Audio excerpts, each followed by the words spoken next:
Welcome, everyone. My name is Bill Curtis Davidson, and I'm a senior consultant at Wheelhouse Group and a co-director of the Partnership on Employment and Accessible Technology, otherwise known as PEAT. PEAT's funded by the Office of Disability Employment Policy at the U.S. Department of Labor. And our mission at PEAT is to foster collaborations that make emerging tech accessible, to support workplaces using inclusively designed technologies that engage the skills of people with disabilities and to build a future that works. Today, I am so thrilled to facilitate this session on disability-led innovation in future workplaces at this year's South by Southwest conference.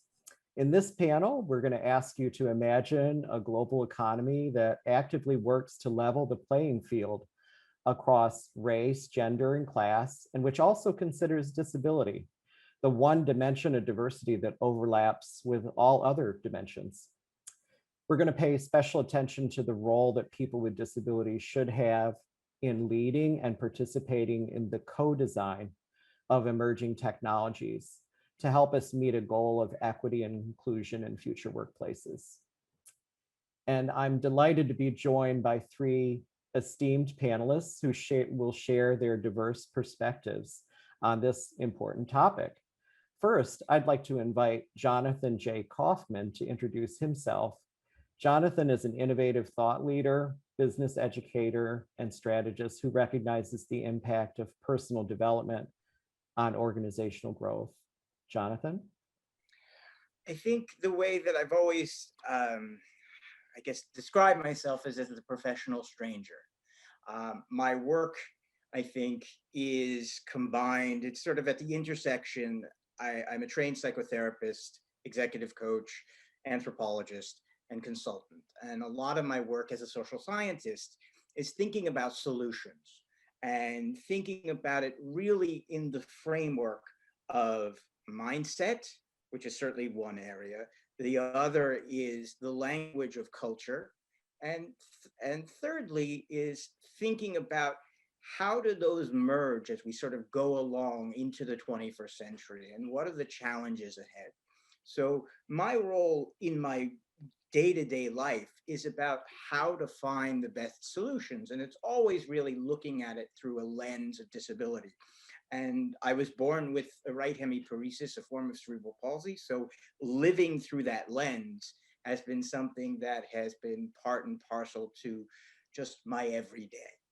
I think that's sort of a good introduction to start from there. Great, thank you so much. We're so pleased that you could be on this panel, Jonathan.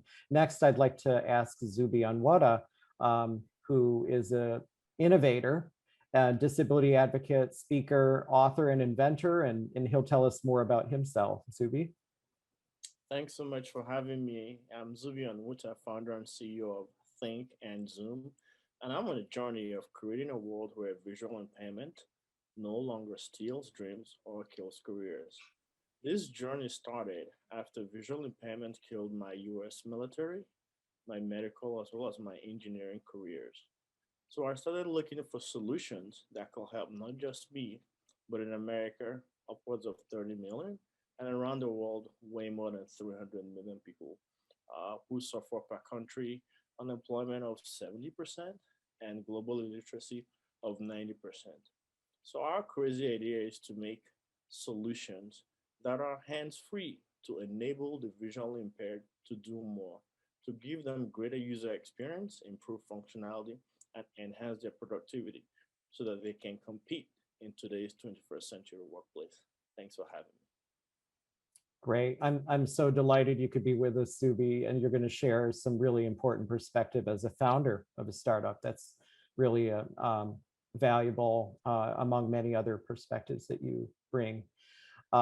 Next, I'm delighted to have as our third panelist, globally recognized augmented and virtual reality spatial computing thought leader, futurist, author, and top 10 tech voice on LinkedIn, Kathy Hackle. Kathy, would you like to introduce yourself? Yeah, thank you. I'm excited to be here.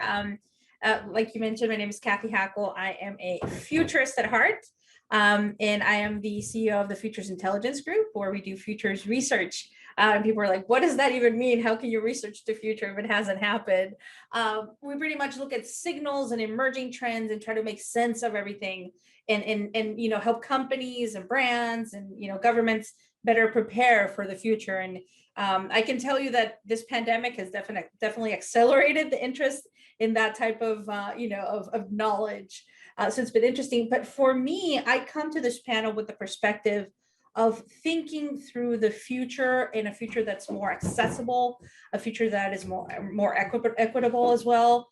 And I specifically talk a lot about the metaverse and kind of this world where the physical and the digital collide, and the importance of allowing that metaverse to be for everyone, right? So I think it's a really exciting time to be having this conversation. Great. Thank you, Kathy. We're so excited that all three of you are here.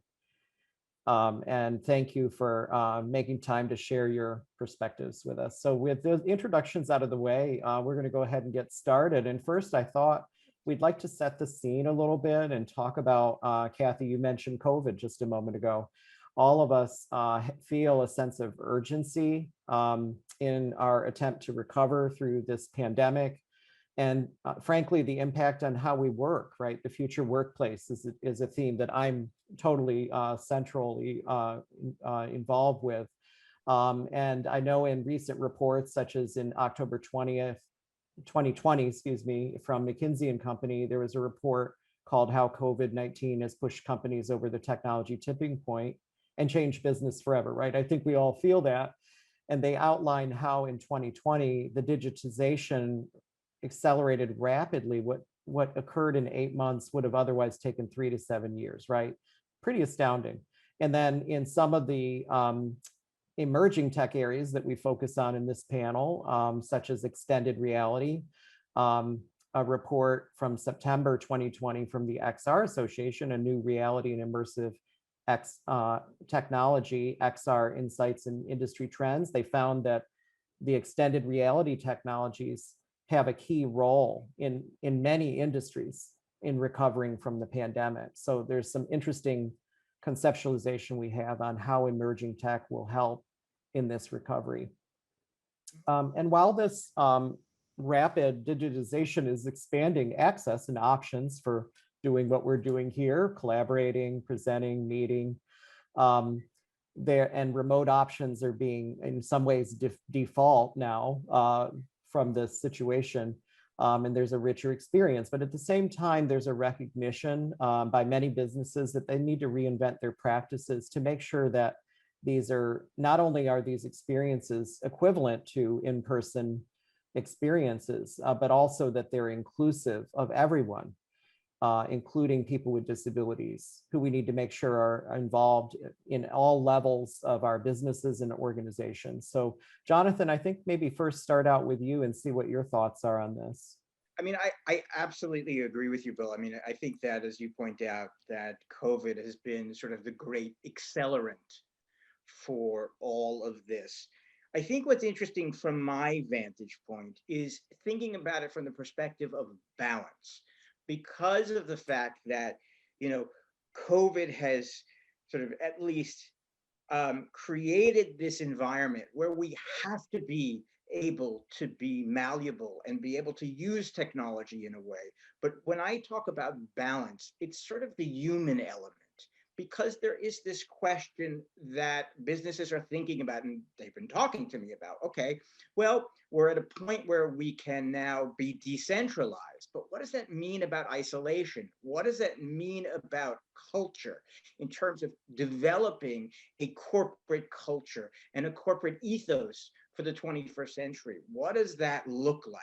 So while this is wonderful and I'm all for it, the question now, and again, I'm coming at it through a very particular lens. I'm coming at it from a much more sort of human perspective, in the sense of the psychological perspective as a therapist in one way, but then also thinking about it as how do managers and C-level executives think about their culture? How do we develop an inclusive culture in a decentralized world, in a growing decentralized world. And one of the other things that also is very fascinating is that when we think about technology, we always have to think about, okay, we have to think about it in terms of the level of design. How do we actually make inclusive technology? And when we're making inclusive technology, it isn't just about persons with disabilities. It actually impacts everyone. I'm always, sort of simple things, and I remember walking down the street with my sister when she had her kid, and we were talking about curb cuts for people in chairs. She goes, no, no, no, no, no, no. I just had two kids. This is great for me walking, just going down the streets of Manhattan in a stroller. So okay, and you take that and you say, well, wait a minute. If we adopt that to the sort of technological revolution, we're realizing, okay, this has benefits that have a residual effect beyond. And so there's a win-win proposition here. Now the question is, how do we navigate these rough waters post-COVID? And this is a lot of the areas I have been writing. I write a regular column called Mindset Matters in Forbes, and I touch upon a lot of these areas. It isn't just about the business culture itself communally. It's what is the marriage between technology, the individual, and the organization? And what does that all mean? Because it's going to be fascinating. Yes, definitely. Thank you for that. That's very thought-provoking, and I know I always get a lot from reading your columns, so I definitely encourage our audience to check those out. Zuby, I'd love for you to jump in here and share any thoughts you have on this recovery and the role that emerging tech and innovation can play. So from my experience, or rather just piggybacking on what you mentioned, how in 8 months, the digital realm accelerated, real quickly in something that was taking 3 to 7 years. Well, before COVID, and I'm speaking through the lens of somebody who is vision impaired, things were not always working very well for us. And so now, COVID comes around, everybody's staying home, you can't have any contact. So things got really very bad very quickly. Things were so bad, I had to write a blog to start sharing with people on, new practices, where to get help. Organizations that were organizing volunteers to start dropping grocery shopping for people who are vision impaired. Just like Jonathan said, we have to think of, this inclusion, right? Not just to serve people with disabilities, but everybody. And I'm sure Kathy can touch more on this, but with the kind of work that I do, where I touch emerging technology, I've seen technology. I've seen AI work with another AI to give birth to well, I can't even say it's a human because the person doesn't exist. So you see all these fascinating pieces of technology, and you start thinking, but I know somebody who has a limitation that just a fraction of this superpower can help them be a more productive person, more economically independent in society. So I think that, as we recover, it could be a great opportunity in the sense that we can look at all those that were severely impacted, and we can say, well, this is an opportunity for us to be now more open-minded, for us to reach out more and bring a true cross section of our society to the decision making table and get people's input in, so that when we actually release solutions, technology solutions, it can help everybody. For instance, I don't want to mention the name, but there's a certain shoe footwear company that just released a pair of footwear that you don't have to lace it up. And it is such a huge hit. If imagine that, something so simple, right? So it doesn't even have to take a huge lift. That's right. Something so simple, but it can have such a huge impact across several demographics. So I think it's an opportunity for us to just kind of reevaluate how we do things, right? And tweak it a little bit so that we can serve more people. Yeah, those were great examples, both the grocery service, right? Because that's what happens. We have these problems, we have the challenges that happen in life, and everyone's lived experiences vary, but using these cases where disability has provided some barrier or the situation has caused a barrier, and then how do we innovate? How do we develop something that can then be more broadly usable? Kathy, go ahead and jump in here. I'm curious what you have to say. Yeah, and Suvi, I love that you mentioned that example of the shoes, because it was one of those things where, it was designed for accessibility, but it's actually such a big hit. Like everyone wants a pair, So I think that it just proves the point that it doesn't have to be designed only, something that's designed for accessibility doesn't have to be only targeted to a certain audience. It can be a broad mass appeal, just like the curbs Jonathan was mentioning. It's not only about that. It's as someone that has kids and has to use a stroller. When I lived in Madrid, oh my goodness, thank God for those curbs, right? Those ramps. What I will say, so something for me during the pandemic that has accelerated some of my thinking is, I've been kind of dedicating time to my second book, which is called The Augmented Workforce. And the premise of the book is not, is looking at technology through a different lens. So instead of only focusing on technology as something that replaces humans, right? Because I think we all think Terminators kind of like, right, they're going to take all our jobs. And yes, there is going to be job replacement. There is going to be automation. I'm not naive about that. But I do think technology is also something that complements us humans and complements workers. And I think that's what I find so exciting. When I was writing the intro to the book, I wrote about what inspired my book. And this is a really interesting story, Bill. I was it was about 2.5 years ago, I was at a soccer game for my daughter. And behind me, I heard a voice. And I was like, wow, that sounds like my friend Paula. But Paula had suffered, she had in her fifth pregnancy, when she gave birth, she got paralyzed. There was a very strange condition that she was under.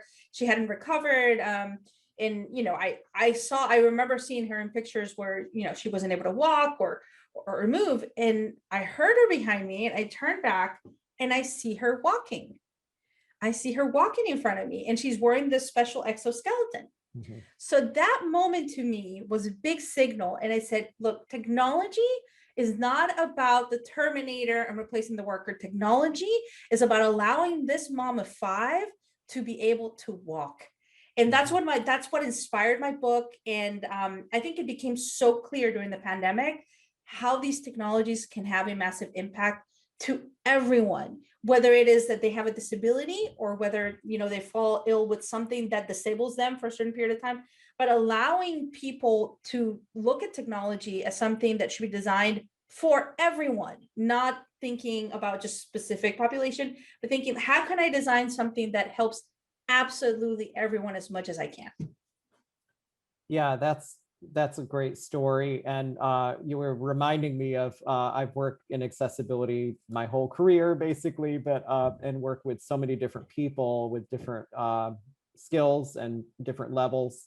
And what I consistently hear, especially with the technologies changing into more wearable or spatial, is that it's really valuable to learn about the experience of people with disabilities using their devices. We all use multiple devices, mobile phones. We've got a headphone in our ear. We've got something we're looking at maybe on a screen or magnifying something or simultaneous activities. And I think when we learn about the way people with disabilities experience media and interact with the real world, right?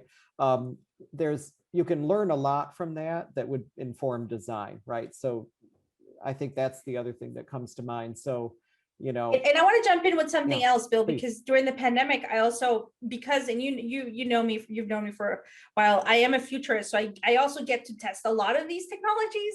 And I think that I've also been thinking through them in a different lens. So I've been quite lucky. I'm probably one of the very few people in this world that's been able to try about 4 or 5 of the brain computer interfaces, the external devices, nothing internal. So being able to scroll an iPad just with my brain, or turn on a light just by thinking of it, or or play a video game just with my thoughts. And at the moment I did it, I was like, oh, this is so cool, right? It was a wow factor. But then when I sat with the experience, I said, wow, this opens up so many possibilities for people that might not be able to do this. And the reason, and once again, going back to Paula, my friend that inspired my book, I actually, the first device that I tried, and then I actually bought a developer's kit, was to actually initially was to create an app for her to be able to scroll her iPad just with her thoughts. Things changed, and then she got better, and now she's got her exoskeleton. So we didn't do that. But still, the fact that there are technologies, I think William Gibson said, the future is already here. It's not evenly distributed. And I feel that that's one of those cases where it's like Subi said, if only a quarter or a half of that technology would be given or used for this, it could change so many lives. Yeah, and I think this is probably an appropriate point to bring up the nothing for us without us, which is a theme we have in accessibility and inclusive design. And I know, Zubi, you probably have a very unique perspective here because number one, you are blind. And you're also an innovator. And that's one of the things that I know we work hard at in our work and with our collaborations in our communities like XR Access and other communities, where we're trying to make sure that as we look at this new disability narrative that Jonathan's speaking to, and Kathy, we need to make sure that people with disabilities have ways to be involved at all levels, and that they are actually actively designing and shaping, because we cannot be in a situation, there's many examples that I won't go into, tech that's been designed thinking that it would be useful for different situations, and maybe it's not, right? Because it's not really designed with the proper perspective. So Zubi, maybe I don't know if you'd like to comment on this kind of idea of engaging people with disabilities directly and how that's valuable and important. Oh, I think it's really crucial, if you will, and we can just look at what Kathy just mentioned, right? We need more Kathys. She identified a problem and took initiative and found one of the best ways to help her friend Paula, right? By making it very easy for Paula to scroll the iPad, right? It wasn't about, let me give Paula the coolest, right? The greatest, but it's Paula is in some discomfort. Let me make her more comfortable. Let me give her something that will make her function more and produce more. Let me give her the ability to just use her thoughts to scroll through this iPad. Amazing, right? And so I think if we, bring that mindset, right, to the decision-making table, then what that will do is it will allow us to, one, start looking for people like Paula, to start looking for people like Kathy, right? People who want to do this kind of stuff, right? And then start looking for people that are in between. So I'm in between because I have both the disability and I'm also doing the kind of stuff that Kathy is doing, right? And then when you bring this, cross-section to that decision-making table, what you produce can then serve, right, an impact, across the board. And I think in Zoom, I started this journey 3 years ago, just out of not seeing disabled innovators. And what did I find? Well, the cruise control in your car was designed by a blind guy. Right? Wow. Makes sense. That's amazing. Amazing. The internet that we're using right now, the real one of the whys why it got started was for a deaf man to communicate better by text with his wife and with his wife and family. Mhm. And now we're using it. Mhm. Right? And so there are so many other amazing innovators I found. And I'm like, wow, wouldn't it be amazing to be able to build a forum where all of these people can bring their talents to bear so we can just create a better world? So I think, Bill, to answer you, it's crucial that we do this so we can serve society better. Yeah, thank you for those examples, and also to talk about your personal story with Think and Zoom. That's I always find it fascinating when there's such a personal connection to what you're designing too. Jonathan, what do you have to share with this idea, or examples you can think of that are relevant? I want to pick up on something that both Kathy and Zuby said. I think that there is another hurdle to go over, because I think having the technology is great. But one of the areas that I sort of work on is, we talked about mindset, but it's how you communicate that. And the hurdle is, okay, the technology exists, innovators exist, but how do you get them heard? How do you get them into the marketplace? So I think it is incredibly important, whether we're talking to C-levels, executives, to senior managers, to VCs, venture capitalists, and saying, okay, how do we put these two things together? We know the technology is here. We know that there are young entrepreneurs that exist. Now it's a matter, and it even goes further than just sort of C-level executives at large tech companies or VC firms, but it's marketing itself. It's getting the message. I think of Marshall McLuhan. He used to say sort of the medium is the message. Now, again, that's before my time, but so what? That maxim still works. And it's so valuable to say, okay, we have to look at the methodology of how we connect. I mean, really connect, to have a greater understanding and a greater appreciation. So there is not only seeing the augmentation of the technology itself and how valuable that is to the innovators that exist in that ecosystem, but thirdly is to say, how do we connect capital, one, how do we connect businesses to say, okay, we're going to pick up on a great idea and let's run with it. And then thirdly, it's how do we look at sort of the marketing apparatus to get the message across? I mean, you guys spoke, listen, I wrote last week in Forbes about the Nike E's, the Fly E's. And, I spoke with Matthew Walzer, who it was his inspiration. He and I have been going back and forth on Twitter. He's been really, I've been thankful for him in terms of the response from him, because I was nervous, but that's one thing. You could look at OXO, for example, which is a wonderful company that has created kitchenware, and that was designed out of a need because the founder of the company's wife had Parkinson's. And that's great. And Zuby mentioned something before. We can even go and look at Gallaudet University in 1976 was the origin of texting unto itself. And now it is so ubiquitous, you can't get around without it. But if you think about it, and I had mentioned this before, I had spoken to the provost of MIT a few years ago, and his statement to me was about 65% of our student body is on the autism spectrum.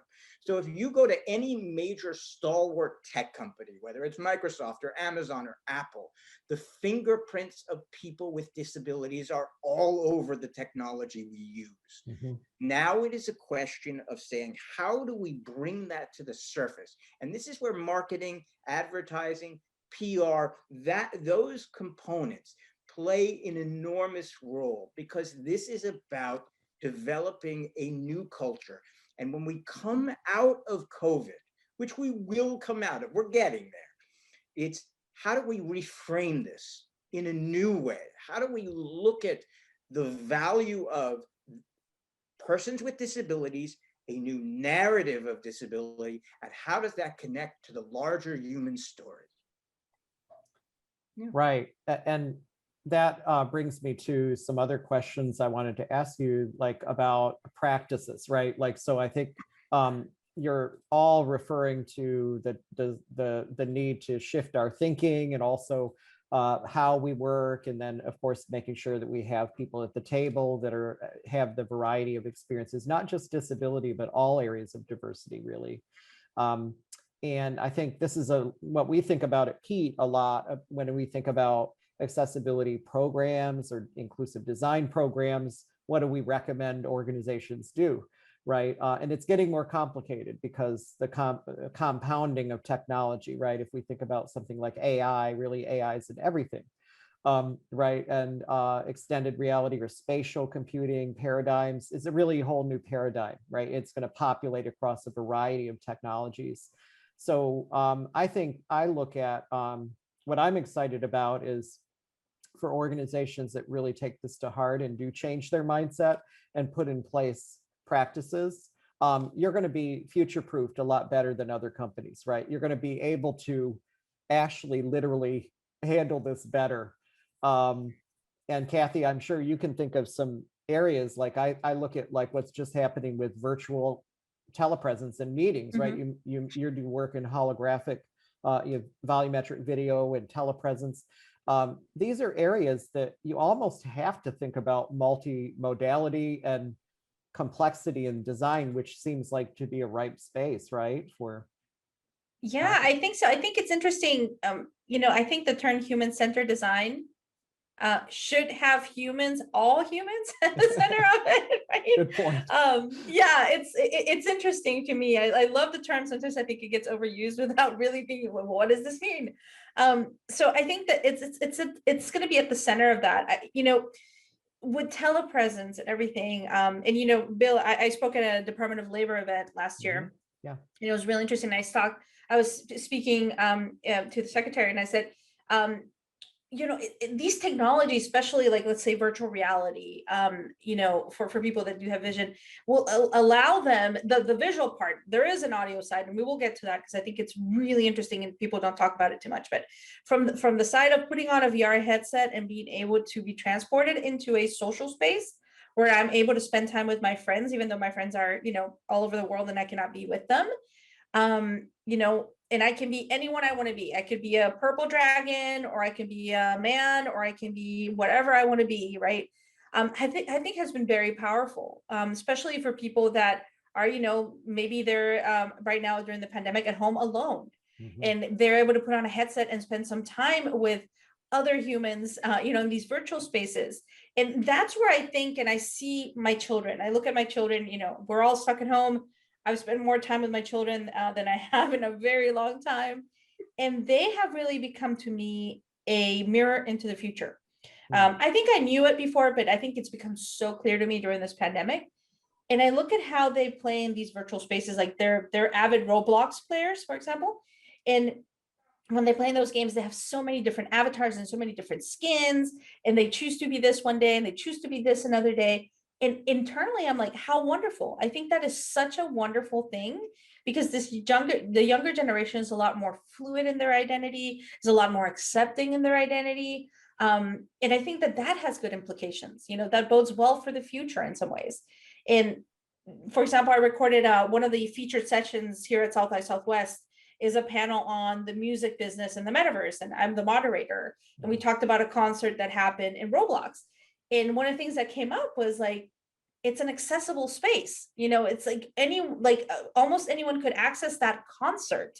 Whereas normally, going to a live concert has certain implications. Not everyone can go, for many different reasons. But all these people, millions of people across the globe were able to experience this live concert. It wasn't a live, it was recorded, but this live experience of being in this concert with Lil Nas, and it was beautiful. And I think it was beautiful. So I don't know, I feel like the metaverse and this coming world where digital and physical collide has very positive impacts that will allow people with disabilities to be able to do jobs they weren't able to do before. Or, I don't know, I'm just excited about the human-centered design side of things when it comes to the metaverse. Yeah, oh, definitely. That's a great example of the immersive events and the ability for all to be there, assuming we design it well enough that everyone can experience it, including people maybe who can't hear very well, right? Like, what does that like for them? But Yeah, but yes, a lot of promise, right? Yeah. to that point, because Subi, I know that you wouldn't be able to kind of necessarily see a lot of it, there's an audio component to this augmented world. I've had I would say one of the most immersive experiences I had during the pandemic was an audio experience. So literally in my AirPods. It was called Dark Field Radio. It was very spooky, very spooky. I don't recommend it to everyone, but I don't think I've ever had such an immersive experience at home in that sense. It was amazing. Yeah, well, we know with all the wearables, and of course, Subi, I'd love to hear from you on this, the wearables and the possibilities of devices are changing and being able to provide things like spatialized audio and all of these things. Zubi, what are your thoughts about some of this? Yeah, so that's why I refer to Kathy as being, the right person for this, as she really, really embeds herself in emerging technology. But just imagine this, right? And let me set a context first of all. So from the visual impaired community, a lot of people, don't understand that it's also a spectrum. It's only about 5% of this population that's, totally blind, maybe some totally damaged optic nerve. But majority of us, bring the phone to our face, Mhm. from different inches away, right? So now imagine that, and I'll be just adding more or innovating on what Kathy is already set up for us. So imagine that there's this VR headset, right? And it also has nice 3D sound audio. And then when I'm looking at it, I can see my email, right? Because it's makes it as huge as I want.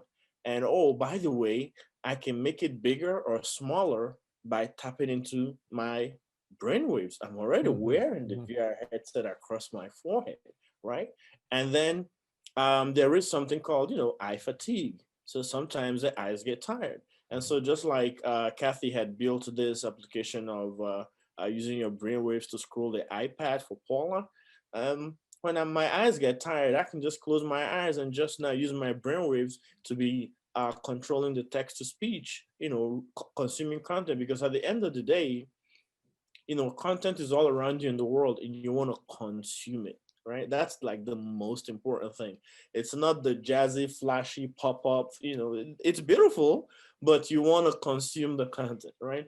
And so I think it'll be quite a fascinating world that can unlock a tremendous amount of opportunity and possibility as well as productivity.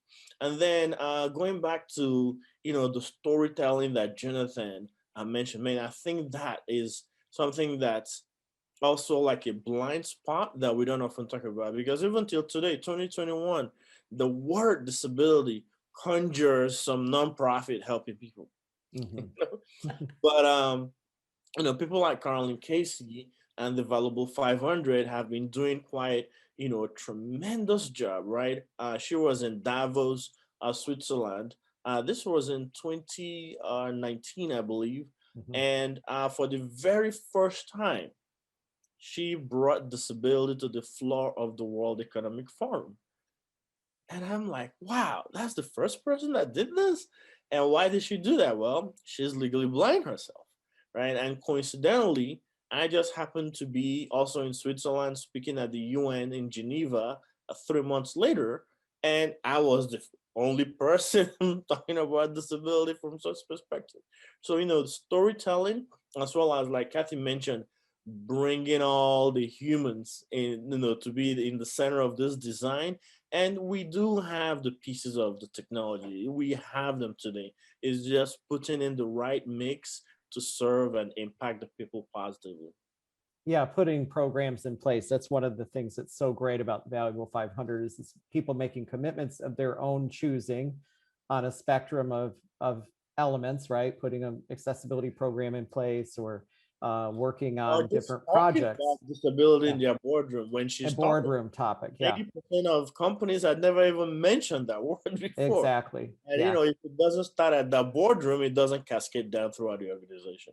Yeah, and I know, Jonathan, you speak so much to the business community, right? Leadership and how important this is. I think when I think about things like employee resource groups and co-design methods, and what are the piece parts that we should be thinking about here for business leaders? I think for business leaders, they can, instead of reinventing the wheel, particularly in Fortune 500 companies, sort of larger corporations that have ERG groups, employee resource groups, and say, okay, we have to mine you for all the information we can get. And one of the important things that you certainly brought up was, if you look at the sort of disability ERG groups, you're looking at disability as the essence of diversity, as it runs across race, ethnicity, gender, socioeconomic, sexual orientation, and so on and so forth.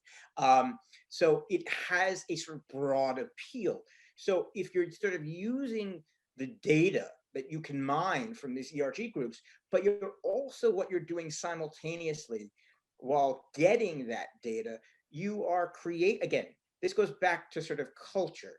You are familiarizing people to say, this isn't about, as Zubi points out, the non-for-profit. Oh, this is about a handout. No, this is about making the business case. This is about seeing what is the value proposition that organizations need to do. Because at the end of the day, we can always think about it as a business, while it has a multitude of values, it is designed at the end of the day to make a profit. I hate to seem very crass about it, but there is an element of that. Now, again, the Business Roundtable and the World Economic Forum have redesigned what what a corporation is, and what the sort of the message of a corporation is, and that's grown. But we always have to come back to the point of, okay, the beating heartbeat of any company is to survive. It's like a shark. And if you don't sort of create a revenue model, it won't exist.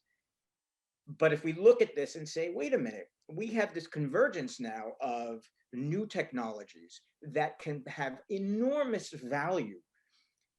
That is important. Now the question is, and I think both Zubi and Kathy certainly have mentioned this wonderfully, is the story, the narrative, because that is important.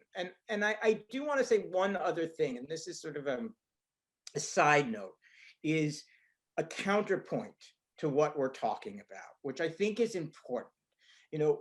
Part of my work is really as an executive coach and as a psychotherapist. So I look at sort of the mental components of this, and it's the pushback to technology, the fear of, one, affordability. Okay, the technology's here, but can I afford it? Two, in this new realm of decentralization, is it better in terms of creating community? What is what's the fallout?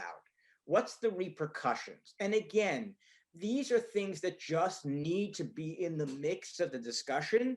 I think all sort of the positive aspects of it, and I'm on board with all of it, but I want to make sure that we think about these things methodically, because I can tell you, sitting in a session and having a CEO or a young entrepreneur or somebody working from home who's dealing with social anxiety, mental health issues, and saying, wait a minute, the technology is great, but is it creating a barrier for me as much as it's creating an open door? And so these are some of the questions that I have to deal with in terms of the day-to-day minutia, not the larger pieces. So I want to make sure that we look at the counterpoint to all of the wonderful stuff that technology has, so we can sort of nip it in the bud as quickly as possible. Yeah, very interesting. Yeah, those are important points. And I think we all have a lot to think about. So I think we're going to begin wrapping up, and I just want to give you each a chance to share any important resources you think could be helpful. One that I'd like to share is And Zuby, you've been involved in this effort that's just getting underway that will start in more in earnest later this year is with the American Association of People with Disabilities, leading an effort called Start Access, where we're working on startups and accessibility. There's been other efforts underway in this area, but what we're trying to do there initially is focus on, for example, an area of concern, which is like AI-enabled workplace technology, specifically talent acquisition space. There's a lot of concerns with some of these new tech. And again, it's a ripe area for not only looking at some of the big challenges that are underway, but also more broadly in startups. How do we build the type of virtuous cycles that we've described today, making sure people with disabilities are involved at each level, that there's capital and support, right? What programs can be put in place to help fund these initiatives? How can we match investors with talent and with opportunity areas that startups are working on? So Zuby, maybe I'll start with you and ask what thoughts you have here as we close out. Sure. Well, I have quite a number of them. Is that okay? Sure, please. So, yeah, thanks so much for mentioning the AAPD. That was really great. One of the things that come to my mind is Human Co-Design Initiative, HCDI, or Humanistic the app. It was founded by Kyle Keene. He's a professor out of MIT, and he's vision impaired. And so he's a professor of assistive tech. And so he created this group where he's coaching students, high school students, college students, and each group is working on different assistive technology solution. I'm a mentor. I found them on the internet. I contribute my time and talent to them from time to time. So funding such, an initiative, right, could create a huge impact, because, Kyle has been pulling funds out of his pocket and just trying to make things work, right? And then even at MIT, they have this assistive tech hackathon. I spent years researching, but these are students, right? They come up with, it's MIT, right? So they come up with something great, but then they graduate and it just sits there, right?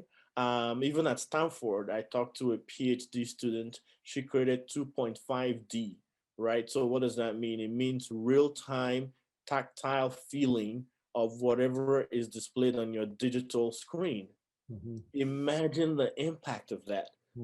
Didn't even know what to do with it. I was just blown away, right? So there are all these, different initiatives and programs. Like I'm also part of Disability Startup Network out of Washington, D.C., but it's now gone fully online.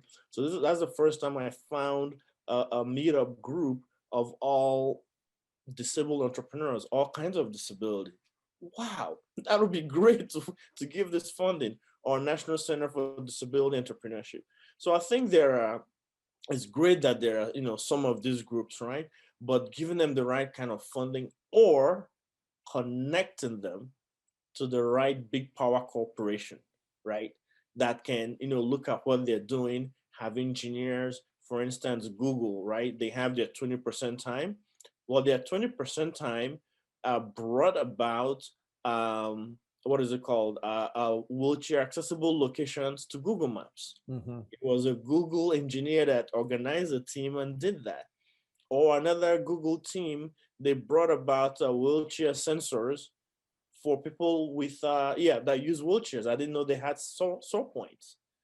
Again, another 20% time. And even Microsoft is doing assistive tech hackathons once, right? So these are different things, but, by and large, right, those solutions now need to be moved into the market, Right. So those are some of the things that I'm aware of. And I hope that, as we come out of COVID and things get better, that we can put a laser focus on these things and support them, so we can grab meaningful solutions that can help and impact people.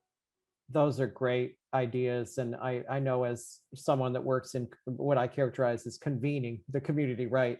What you just said is so important. Like, how do we bring these parties together and make sure that people get resources they need, share knowledge, all of that. So, and then having a pipeline, right, of disability leadership talent.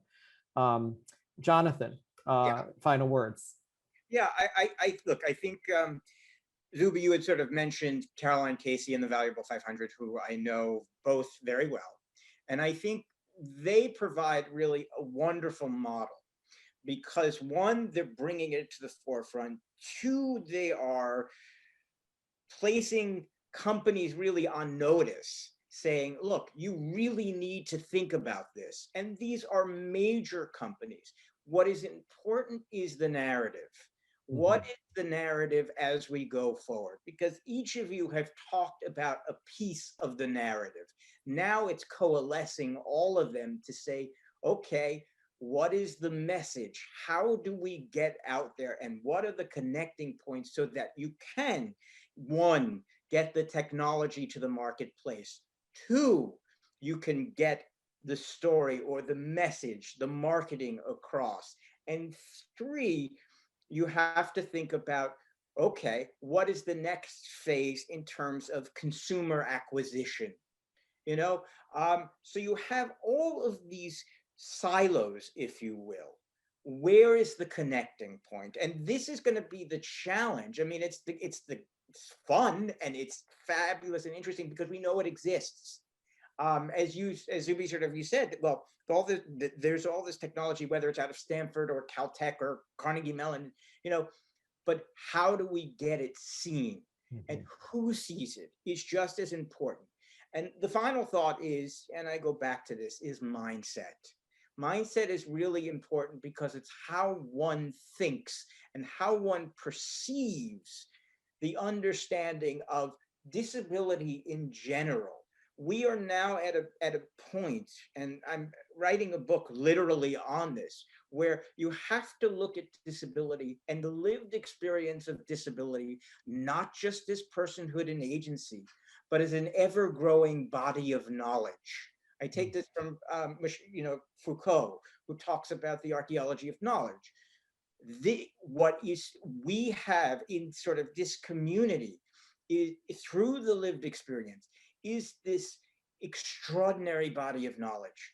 So how does that play out in real time to create something that is beneficial for all? That's great. I will end. Thank you. That is inspiring, and I feel energized, actually. Kathy, I'm going to give you the last word of our last minutes of our session.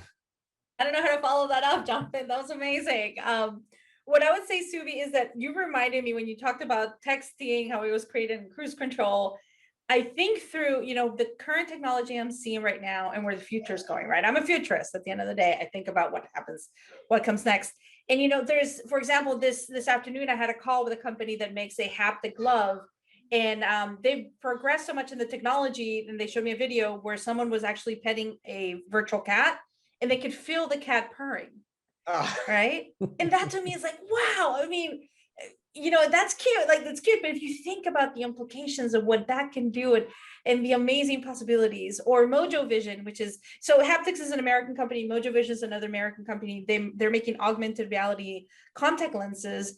Right now, they're working with low vision populations to help them, almost, be able to see in a totally different way. And basically, and where I'm getting to here is that from an American perspective, I live in DC, so I'm very kind of thinking through, the current ethos and how we think about things. The conversation has been a lot around artificial intelligence, and artificial intelligence is incredibly important. It will change a lot of our lives, and it's changing our world.